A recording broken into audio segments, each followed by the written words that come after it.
A luxury car dealer's arrogance backfires when he mocks a black millionaire, dismissing her as someone who doesn't belong in his showroom.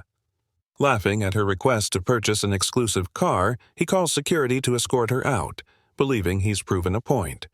But when he discovers who her son is, a powerful attorney and advocate for justice, the tables turn dramatically. What begins as a moment of humiliation quickly transforms into a reckoning he never saw coming, teaching him a lesson he'll never forget. The late afternoon sun streamed through the towering glass walls of Prestige Motors, casting a dazzling glow on the polished exteriors of the world's most coveted luxury cars. Each vehicle, a testament to engineering excellence, gleamed like a jewel under the meticulous lighting. Inside, the hum of hushed conversations and the scent of leather upholstery mingled with the soft sound of classical music playing overhead. The dealership was alive with the energy of exclusivity, a world where only the select few dared to tread. Malcolm Bennett stepped through the glass doors, his movements deliberate and unhurried.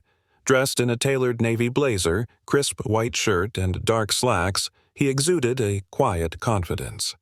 At a glance, he might have appeared like any other potential buyer, but there was something in his demeanor, an unshakable poise honed by decades of navigating challenges few could comprehend. Behind the counter stood Blake Thompson, the dealership's owner. Tall, blonde, and perpetually smirking, Blake oozed the kind of arrogance born from generational wealth and unchecked privilege. He leaned against the counter, laughing loudly with one of his salespeople, a booming sound that bounced off the marble floors and high ceilings. He didn't bother looking up as Malcolm entered. Malcolm's eyes scanned the showroom, his gaze lingering on a metallic silver Aston Martin Valkyrie parked at the center. Its aerodynamic curves and sleek silhouette seemed to defy gravity, a true masterpiece of British engineering. A faint smile tugged at the corner of his lips as he approached the car, but before Malcolm could fully admire the vehicle, Blake's voice cut through the air like a sharp blade. "Excuse me, sir," Blake called out, his tone laced with condescension. "Can I help you?" Malcolm turned, his calm gaze meeting Blake's cold, assessing eyes. "Yes," he said evenly. "I'm interested in the Aston Martin Valkyrie." For the first time, Blake gave Malcolm his full attention, his icy blue eyes sweeping over Malcolm's appearance with thinly veiled disdain. He didn't see the tailored cut of Malcolm's blazer or the gleaming cufflinks that caught the light. He didn't register the polished shoes or the quiet confidence that radiated from the man. All he saw was someone who, in his mind, didn't belong. Blake let out a short, derisive laugh. "That car," he said, his voice dripping with mockery, "is one of the most exclusive models we carry. Limited production. Costs more than most people make in a decade." He leaned forward slightly, smirking. "Are you sure you're in the right place? Maybe you'd feel more comfortable at a different dealership. We've got a used car lot across town." The words hung in the air like a slap. A few other customers turned their heads, curious about the exchange. Malcolm didn't flinch. His expression remained calm, almost amused. "I'm exactly where I need to be," he replied smoothly. "Now, if you don't mind, I'd like to know more about this car's specifications." Blake's smirk widened as if Malcolm's composure only fueled his arrogance. "I'm not sure you understand," he said, his tone sharpening. "This car is reserved for a certain clientele, people who can actually afford it." There it was, the overt dismissal, the kind Malcolm had encountered more times than he could count in his lifetime. But he had long learned not to take the bait. Malcolm took a slow step closer, his voice steady but firm. "I didn't ask you if I could afford it. I asked about its specifications. Now, are you going to do your job, or should I take my business elsewhere?" Blake's laughter boomed again, louder this time, drawing more attention. "Sir, with all due respect, I don't want to waste your time. Or mine." Malcolm's gaze didn't waver. The confidence in his stance unnerved Blake, though he wouldn't admit it. "You're wasting it right now," Malcolm replied, his voice carrying a weight that silenced even the other conversations in the room. For a moment, Blake faltered, caught off guard by Malcolm's unwavering composure, but his irritation quickly bubbled to the surface. "Look," Blake said, his tone hardening. "We have standards here at Prestige Motors. We cater to serious buyers. I'm sure you understand." Malcolm's faint smile returned, but this time it carried an edge that made Blake shift uncomfortably. "Oh, I understand," he said softly. "I understand a lot more than you think." Before Blake could respond, another voice broke in. "Is there a problem here?" Both men turned to see a security guard approaching, his expression uncertain as he glanced between Malcolm and Blake. Blake gestured toward Malcolm with an exaggerated shrug. "No problem. Just a little misunderstanding. I was just about to explain that this car isn't available to everyone." The implication hung heavy in the air. Malcolm didn't move, his calm exterior masking the storm brewing beneath the surface. He had faced humiliation before, and he had learned long ago how to channel it into something far more powerful than anger. "Then explain it," Malcolm said, his voice a low challenge. "Let's hear it." Blake's smirk faltered for a split second, replaced by a flash of frustration. He turned to the security guard. "Escort this man out," he ordered. "He's wasting my time." The guard hesitated, glancing at Malcolm. Something in the older man's presence made him pause, but he nodded reluctantly and stepped forward. "Sir, I'm going to have to ask you to leave." Malcolm didn't resist. Instead, he allowed himself to be led toward the glass doors, his movements deliberate, almost graceful. As he reached the exit, he turned back, his gaze locking with Blake's. "I'll be back," Malcolm said quietly. "And when I am, you'll wish you'd treated me with a little more respect." Blake laughed again, but it was hollow this time, forced. "Sure you will," he said dismissively. "Good luck with that." As the doors closed behind Malcolm, Blake turned back to the showroom, confident that he had dealt with the situation. But if he had looked closer, he might have noticed the faint, knowing smile on Malcolm's face, the kind of smile that would haunt him soon enough. Malcolm makes a phone call the moment he steps into his car, his voice calm but commanding. "It's time to put a plan in motion. Let's remind them who I am." The late afternoon sun cast long shadows across the parking lot of Prestige Motors, but Malcolm Bennett walked steadily, his head held high. The metallic shine of the Aston Martin Valkyrie still danced in his mind, not because of the car's beauty, but because of what it had come to symbolize. A battleground for dignity.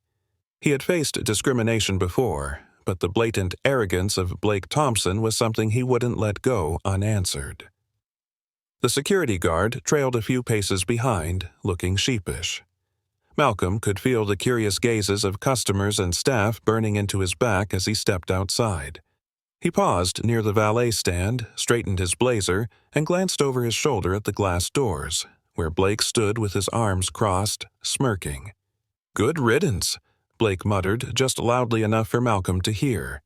A few chuckles followed from within the showroom. Malcolm's hand went to his pocket, retrieving his phone. He dialed a number and waited as it rang. His voice, when he spoke, was calm but resolute. "Derek, I need you to clear your schedule for the next few days," Malcolm said. "I've just walked out of Prestige Motors, and you won't believe what just happened." As Malcolm waited by his car, memories of his past surfaced, vivid and sharp. He thought of the small, crumbling house where he grew up, the nights when hunger gnawed at his stomach, and his mother's constant refrain, "You may not control how people treat you, but you can control how you respond." He thought about the military barracks where he learned discipline and strategy, where he discovered the importance of patience and timing. Back then, he was underestimated too, called the kid from nowhere. But he had proven them wrong, rising through the ranks with grit and intellect. Now, standing outside a dealership that had dismissed him as insignificant, he recognized the same battle in a different form. This wasn't just about a car, it was about making a statement. For himself, his family, and anyone else who had ever been told they didn't belong. The sharp blare of sirens broke Malcolm's reverie. A black and white police cruiser rolled into the parking lot, lights flashing. 2 officers stepped out, one adjusting his belt, while the other surveyed the scene with a practiced, impassive gaze. Malcolm raised an eyebrow, unsurprised but disappointed. Blake emerged from the dealership, gesturing theatrically toward Malcolm. "That's him," he said, his voice loud enough to draw more attention. He's been causing a disturbance. I had to ask him to leave, but he refused. The senior officer, a burly man with a graying mustache, approached Malcolm. Sir, we received a call about a disturbance. Can you explain what's going on here? Malcolm met the officer's gaze steadily. There's no disturbance, he said. I was interested in purchasing a vehicle, and the dealership owner decided I didn't belong. Now I'm being escorted out for… What exactly? Blake interrupted, his face reddening. He's being difficult, refusing to leave after I told him this car isn't for sale to just anyone. The younger officer frowned, his hand hovering near his notepad. So, you're saying he didn't actually commit a crime? Blake stammered. Well, no, but he's wasting my time and causing a scene. Causing a scene? Malcolm interjected, his voice calm but cutting. By asking about a car in your showroom? The officers exchanged glances, clearly uncomfortable with the situation, but the senior officer stepped forward. Sir, he said to Malcolm, we'd appreciate it if you'd leave to avoid further escalation. Escalation? Malcolm's tone sharpened, though his composure didn't waver. Officer, I'm standing here, waiting for an explanation as to why I'm being treated like a criminal for expressing interest in a vehicle. You don't find that odd? Blake folded his arms smugly, his smirk widening. If he won't leave, arrest him for trespassing. The senior officer hesitated. Sir, are you sure? Yes, I'm sure, Blake snapped. We have standards here. People like him don't respect boundaries. The words, people like him, hung in the air, venomous and heavy. The senior officer sighed and gestured to his partner. Cuff him. Malcolm raised his hand slightly, his expression unreadable. The younger officer hesitated, clearly uncomfortable, but eventually approached and pulled out a pair of handcuffs. The cold metal closed around Malcolm's wrists as the murmurs from onlookers grew louder. A few even pulled out their phones, recording the spectacle. Next time, know your place, Blake called out, loud enough for the crowd to hear. As the officers led Malcolm toward the police car, his steps were unhurried. Despite the humiliation, he held his head high. A small smile played on his lips, a smile that sent a chill down Blake's spine, though he didn't understand why. Inside the cruiser, Malcolm sat silently as the vehicle pulled away. The younger officer glanced at him in the rearview mirror. Sir, I don't know what happened back there, but I'm sorry. Malcolm didn't respond immediately. When he finally spoke, his voice was calm but resolute. You'll understand soon enough. As the cruiser drove off, Malcolm's phone buzzed in his pocket. The officers, reluctantly, handed it to him. He answered without hesitation. It's me, he said into the phone. It's time to make a move. The voice on the other end was sharp and focused. What happened? Malcolm's smile widened, though his wrists ached from the cuffs. Blake Thompson just made the biggest mistake of his life. The police station was quiet, its fluorescent lights buzzing faintly. Malcolm Bennett sat on a cold metal bench, his wrists sore from the handcuffs. Despite the uncomfortable surroundings, his posture remained calm and upright. He didn't belong here, and everyone in the room knew it, except, perhaps, the man who had put him here. As he waited, Malcolm's phone buzzed in his pocket, now returned to him after the booking process. He glanced at the caller ID, Derek Bennett. A faint smile crossed his lips as he picked up. Dad, are you okay? Derek's voice was sharp with concern, but beneath it was the measured tone of a man accustomed to handling crises. More than okay, Malcolm replied evenly. But Prestige Motors? They're not going to be okay much longer. Derek Bennett was a rising star in the world of civil rights law.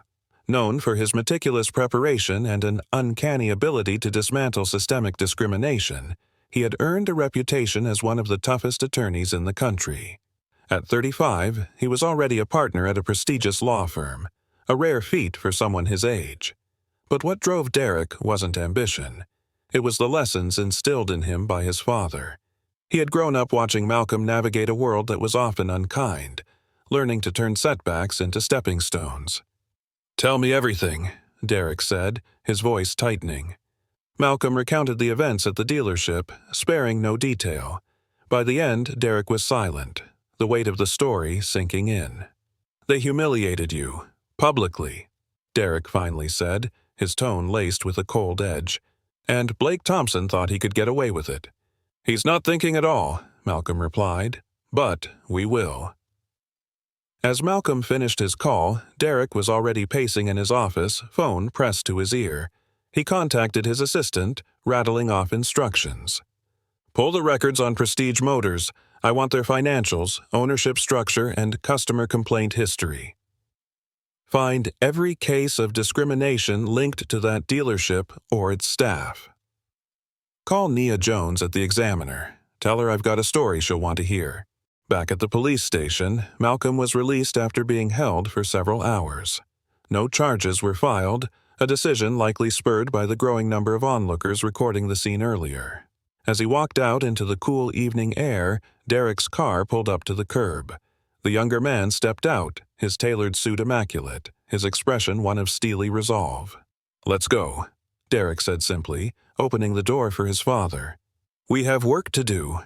As they drove, Malcolm glanced at Derek, a quiet pride filling his chest. He remembered a moment from years ago when Derek was just a boy struggling with his first chess match.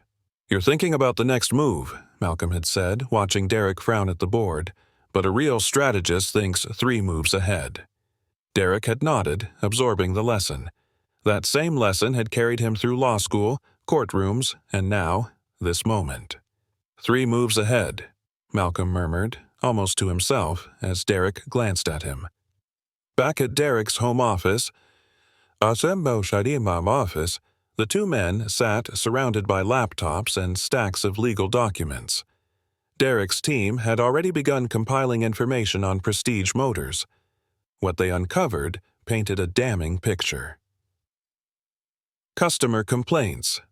Numerous reviews online spoke of condescending attitudes toward minority customers.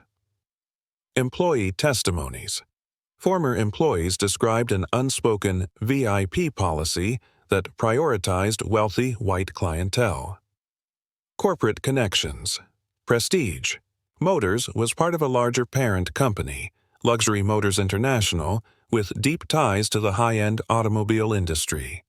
Derek leaned back in his chair, rubbing his chin. "This isn't just about Blake Thompson," he said. "This is about the culture he's created and the corporation that's allowed it to thrive." The next day, Derek met with Nia Jones, a fiery investigative journalist known for her exposés on corporate misconduct. As they sat in her office, Derek laid out the case. "They didn't just humiliate my father," Derek said, his voice low and steady. "They've been doing this to others for years. It's systemic." Nia's eyes lit up.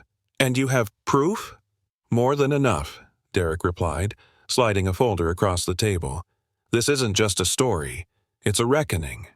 Nia flipped through the documents, her expression hardening with each page. "This could blow up their entire operation," she said, looking up. "I'll need quotes from your father and anyone else willing to speak." "You'll have them," Derek promised. "But I want to keep the element of surprise. We'll go public when the timing is right." Meanwhile, at Prestige Motors, Blake Thompson remained blissfully unaware of the storm brewing against him. He laughed off the day's events, boasting to his staff about putting another troublemaker in his place. His arrogance was only fueled when a corporate executive from Luxury Motors International called, expressing mild concern about the incident. "Nothing to worry about," Blake assured them. "Just another nobody trying to act like they belong." He couldn't have been more wrong. That evening, Nia Jones posted a cryptic tweet. "Tomorrow, a luxury car dealership will learn what happens when arrogance meets accountability. Stay tuned." The post immediately garnered thousands of likes and retweets, with speculation running wild in the comments. At the same time, Derek sent a text to his father. "Phase 1 is complete. The real fight begins tomorrow." Malcolm read the message and smiled. "Let's remind them who they're dealing with," he said softly. Blake Thompson sipped from a crystal tumbler filled with expensive scotch, leaning back in the plush leather chair of his office. The showroom had quieted for the evening, but Blake's mood remained buoyant. The earlier commotion with that troublesome man had been an inconvenience at best, a mild amusement at worst. To him, it was already forgotten. Another nobody, Blake muttered to himself, swirling the amber liquid in his glass. He relished his role as the gatekeeper of luxury, the man who decided who was worthy of the elite cars on his showroom floor. In his mind, he wasn't just selling vehicles, he was selling an image, a lifestyle, and Malcolm Bennett had clearly failed to meet his standards. Blake's phone buzzed on his desk. The name on the screen read Henry Pratt, a corporate executive from Luxury Motors International, the parent company of Prestige Motors. Blake picked up with a confident smirk. "Henry," he said smoothly, "what can I do for you?" "Blake?" Henry replied, his tone measured. "We've received some questions about an incident at your dealership earlier today, something about a customer being forcibly removed." Blake laughed, the sound hearty and dismissive. "Oh, that? Just some guy who didn't belong? He was loitering around the Valkyrie, pretending he could afford it. You know the type." There was a pause on the other end of the line. "Blake, be careful with how you handle these situations," Henry said finally. "We've seen bad PR spiral out of control before." "Bad PR?" Blake scoffed. "This is nothing. Trust me, my customers don't care about a story like that. They care about exclusivity. And I deliver." Henry sighed. "Just tread lightly. We can't afford a scandal." Blake ended the call with a roll of his eyes, completely unconcerned. He didn't realize the storm brewing just beyond his gilded walls. The next morning, Blake's arrogance faced its first crack. A headline from the Examiner, written by investigative journalist Nia Jones, dominated the news cycle. "Luxury dealer's ugly secret. Systemic discrimination and arrogance exposed at Prestige Motors." The article was scathing, meticulously outlining Malcolm Bennett's treatment and exposing a pattern of racial profiling and condescension at the dealership. Nia had included anonymous testimonials from former employees, describing an unspoken hierarchy among customers based on appearance and perceived wealth. A recording of Blake's dismissive remarks from the day before was embedded in the article, capturing his sneering tone as he said, "People like him don't belong here." Social media exploded.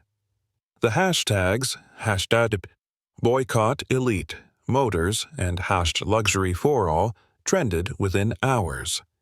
Customers posted screenshots of their canceled orders, and celebrities chimed in, denouncing the dealership's practices. Blake stormed into his office, his phone buzzing incessantly with calls from furious executives and concerned staff.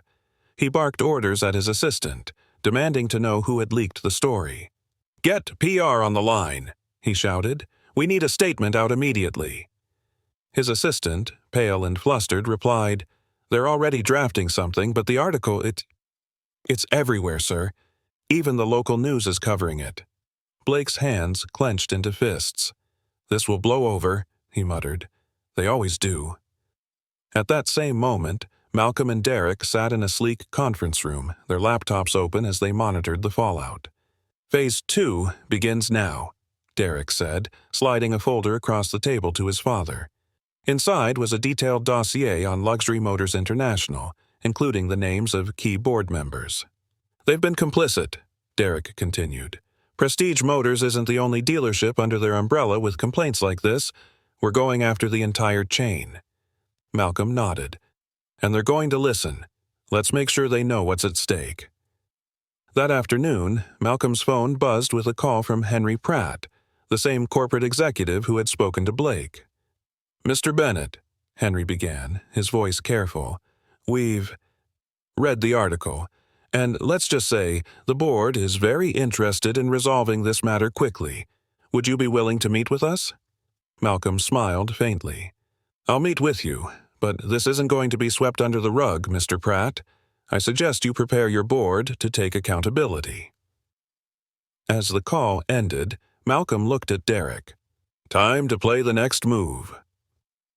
The boardroom at Luxury Motors International was a stark contrast to the opulence of its dealerships.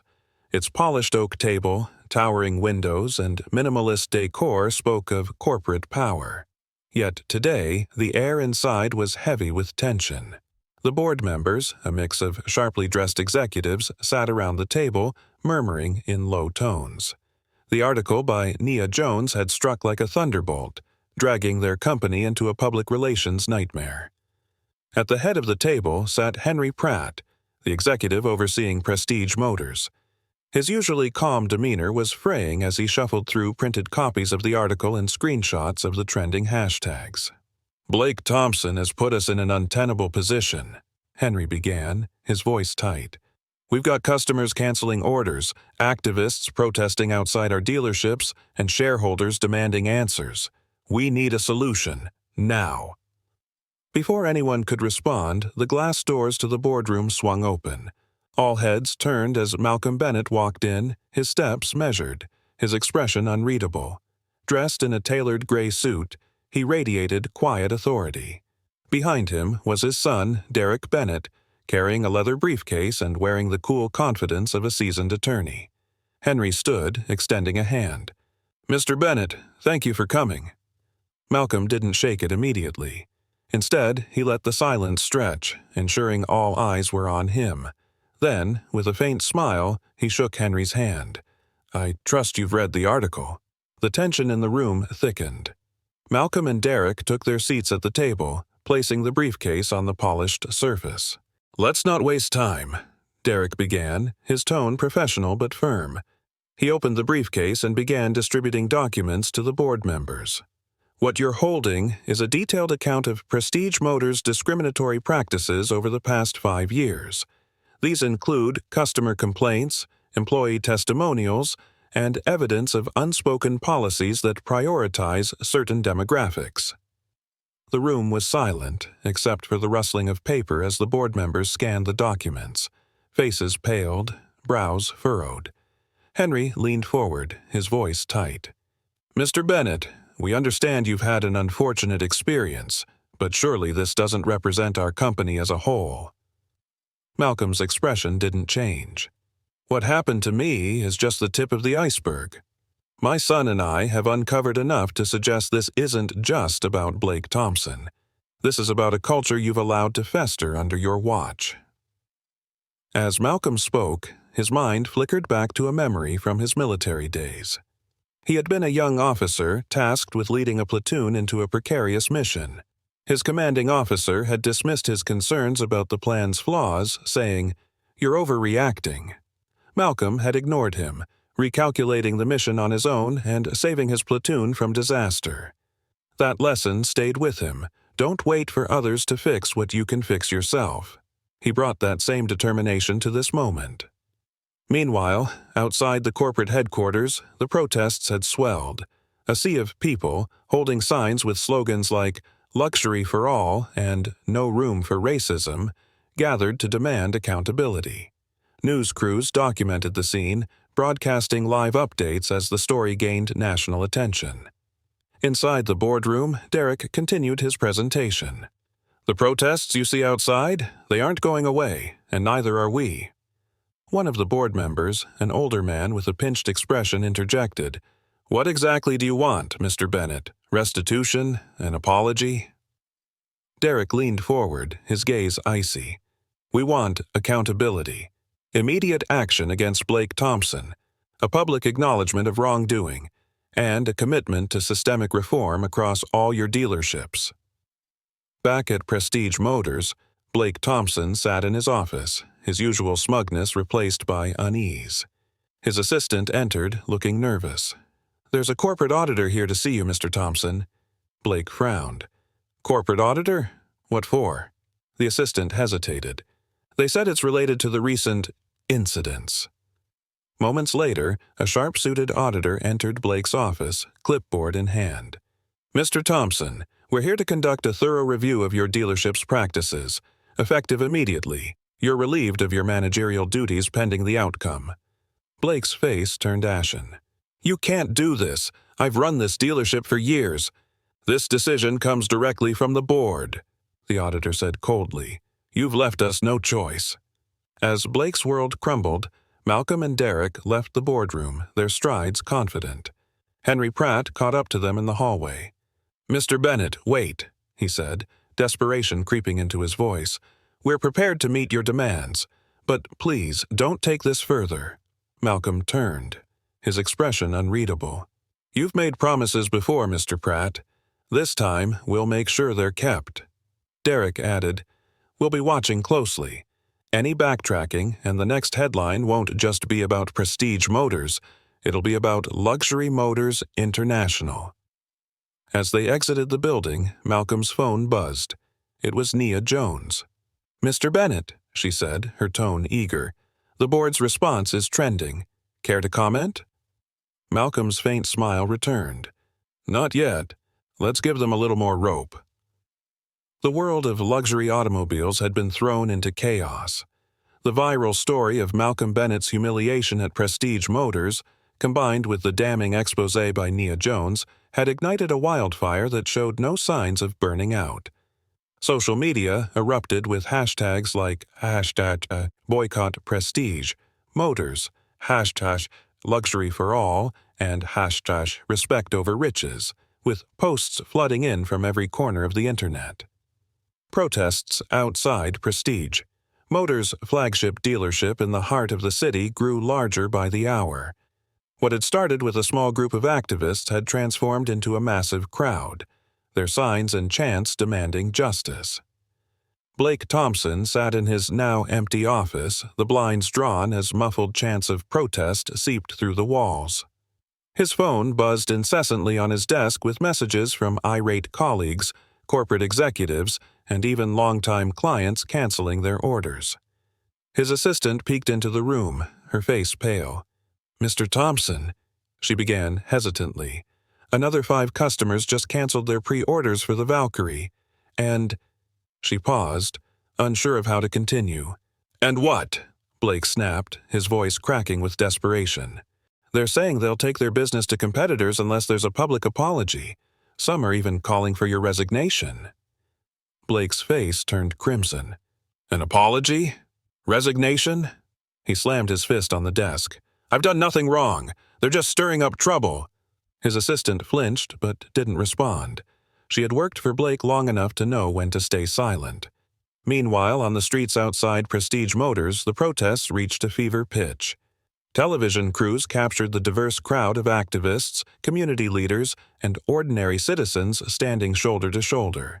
The air was thick with determination and anger as chants of "no justice, no sales" echoed through the air. Reporters approached several protesters, asking why they had joined the demonstration. A young woman holding a sign that read, "Luxury isn't just for some," spoke passionately into the camera. "This isn't just about cars," she said. "It's about the constant disrespect people of color face in the spaces where they belong just as much as anyone else. Malcolm Bennett stood up for all of us." At her desk, Nia Jones worked tirelessly to keep the story alive. She published follow-up articles with first-hand accounts from former Prestige Motors employees who confirmed Blake's discriminatory behavior. One particularly damning quote from an ex-salesperson read, "Blake always told us to prioritize the right kind of customers. That was code for rich, white men. If someone didn't fit the image, we were told to discourage them, subtly or not." The quote went viral, shared by celebrities, influencers, and even prominent activists. Nia appeared on multiple news networks, where she dissected the larger implications of the incident. "Malcolm Bennett isn't just a millionaire," she said during a primetime interview. "He's a symbol of resilience, and his story highlights a systemic problem in luxury industries.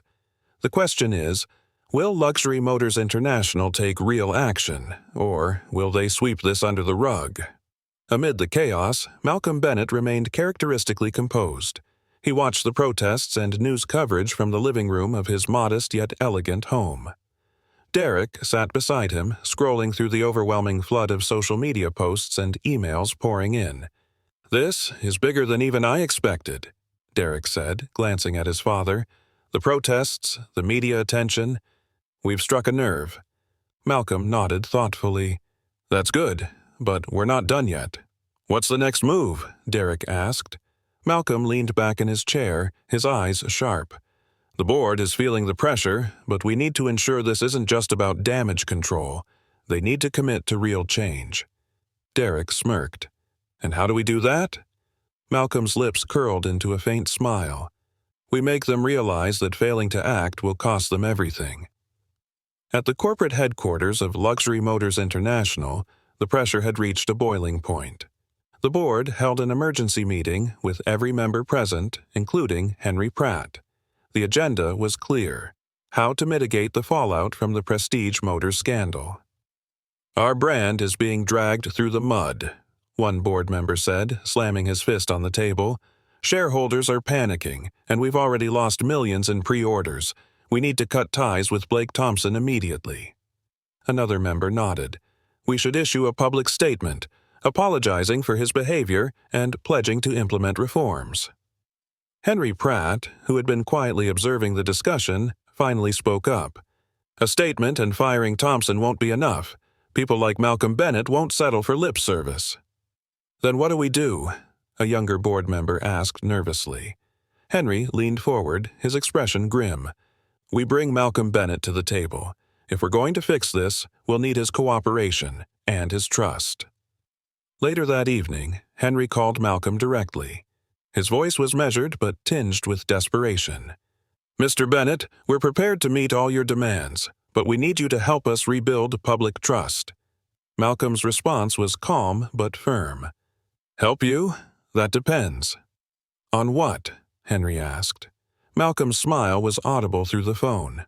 "On whether you're ready to tear down the system you've built and rebuild it the right way."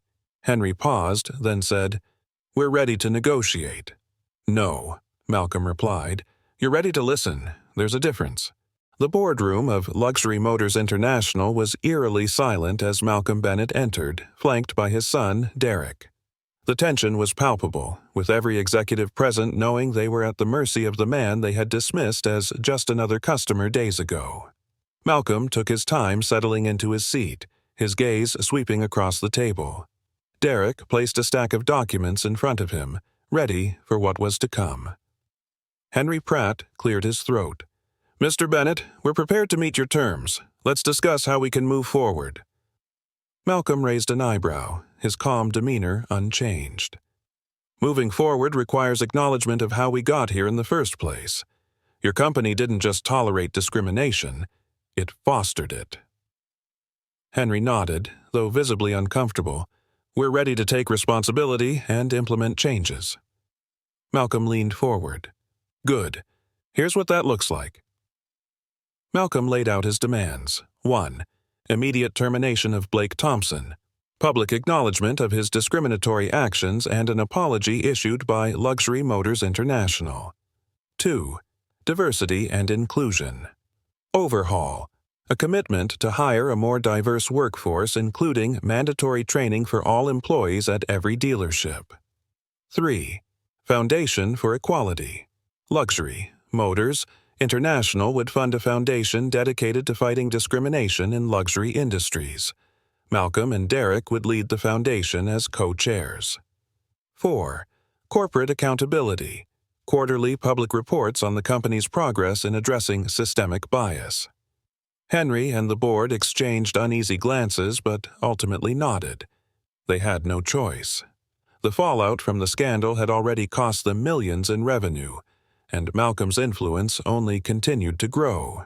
The next day, Luxury Motors International held a press conference to announce their new policies. At the center of the announcement was the immediate firing of Blake Thompson. Blake watched the broadcast from the confines of his office, his face pale and expression hollow. "This isn't the end," he muttered to himself. But deep down, he knew it was. The announcement was met with mixed reactions. Some hailed Luxury Motors International's actions as a step in the right direction, while others remained skeptical, demanding proof of long-term commitment. Malcolm's presence at the press conference, however, lent credibility to the company's promises. When reporters asked Malcolm why he agreed to work with the same corporation that had humiliated him, he replied, "Change doesn't happen from the sidelines. It happens when you hold the system accountable from within." In the months that followed, the foundation established by Malcolm and Derek became a beacon for justice. They worked tirelessly to advocate for marginalized communities, ensuring stories like Malcolm's wouldn't go unheard. Prestige Motors underwent a complete transformation, with new leadership and policies designed to welcome customers of all backgrounds. The once tainted dealership became a symbol of progress, its story serving as a cautionary tale for others in the industry. One sunny afternoon, Malcolm and Derek drove through the city in their new Aston Martin Valkyries, purchased from a competitor dealership that had treated Malcolm with the respect he deserved. The gleaming cars purred as they passed the now rebranded Prestige Motors, where a new slogan hung above the entrance: "Luxury for all." As they cruised past, Malcolm glanced at Derek and smiled. "This isn't just about a car," he said. "It's about what we leave behind." Derek nodded. "A legacy of justice." Malcolm's smile deepened as the cars sped forward, the city skyline shimmering in the distance, a symbol of the battles fought and the progress yet to come. Justice isn't a destination, it's a journey, and sometimes that journey begins with a single step or a single engine roaring to life. Malcolm Bennett's story isn't just about buying a car, it's about standing up for what's right, demanding respect, and fighting against systemic prejudice. His calm determination and the power of justice turned a moment of humiliation into a catalyst for change, proving that the smallest actions can ripple into monumental outcomes. Luxury Motors International learned a hard lesson, but it's a reminder to all of us that change begins when someone refuses to stay silent. If this story inspired you, hit that like button and share it with someone who needs to hear it.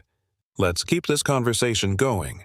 How do we ensure everyone gets the respect they deserve, no matter where they are? Drop your thoughts in the comments below.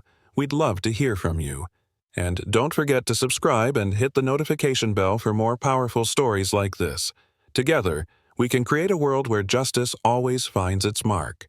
Thanks for watching, and we'll see you in the next one.